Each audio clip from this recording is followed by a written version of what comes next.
Minamahal kong bayan. Minamahal kong bayan. Minamahal kong bayan. Minamahal kong bayan. Tama na! Tama na ang diskriminasyon. Ang diskriminasyon laban sa homoseksualidad. Lahat tayo ay pare-parehas. Lahat tayo ay pantay-pantay. Ngunit may mga tao na pinabaliwala. May mga taong pinagtatawanan.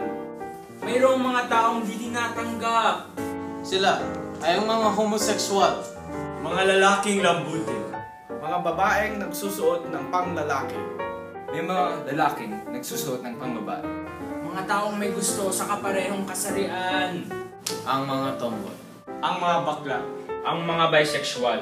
Ang mga transsexual. Ang mga inaabuso dahil sa kanilang pagtanggap sa sarili. Ang mga pinag-iisipan ng iba.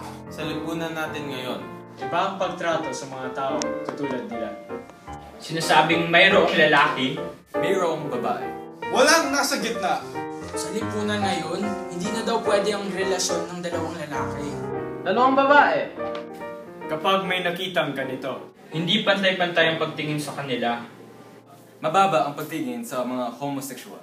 Minamahal kong bayan. Maraming stereotipong di ka nais-nais. para sa mga tao, tutol daw sila sa mga tinuturo ng simbahan.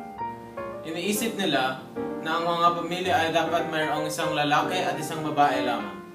Walang iba. Hindi raw natural ang mga bakla at tomboy dahil hindi nila gusto ang nararapat. Para sa kanila, ang mga homosexual ay walang silbi sa lipunan. Sila raw ay mas mababa sa tamang uri ng tao. Sila raw ay masamang tao. Hindi raw sila ginawa ng Diyos. Minamahal kong bayan. Minamahal kong bayan. Hindi ito natural. Hindi ito tama. Dapat natin itong baguhin. Dapat natin itong baguhin. Dapat natin tong baguhin. Sa lipunan natin ngayon, maraming homosexual ang nagbibigay kasiyahan sa ibang tao. Ang mga taong kagaya ni Ellen DeGeneres. Idol ko to, komedyante. Tapos nagbibigay pa ng pera sa mga nangangailangan. Ang taong katulad ni Boy Abunda. Isang tagapagbalita ng iba't ibang istorya. Si Neil Patrick Harris, kasama ng programang How I Met Your Mother. Si Jane Lynch, isang napakahusay na aktres. Kilala sa Glee. Si Tom Daley, ang pambato ng UK, United Kingdom sa Olympics, ang nakakuha ng iba't ibang medalya sa larangan ng pagsisid. Nandito na rin si Shirish Mpengo na nagbigay parangal sa buong mundo gamit ang kanyang husay sa pagkanta. At nandyan din si Vice Ganda na araw-araw nagpapatawa ng mga taong tumututok sa kanya. Showtime at saka GGV. Kahit iba ang tingin ng mga tao sa kanila, sa kalooban nila, tayo ay parehas.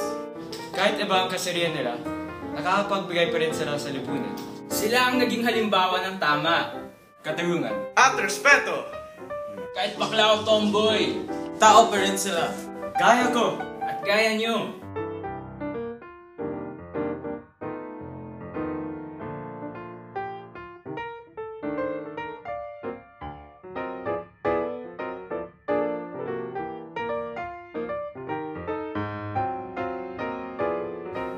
Minamahal kong bayan. Minamahal kong bayan.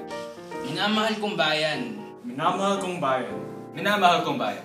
Suportahan natin ang LGBT. Suportahan natin ang LGBT. Suportahan natin ang LGBT.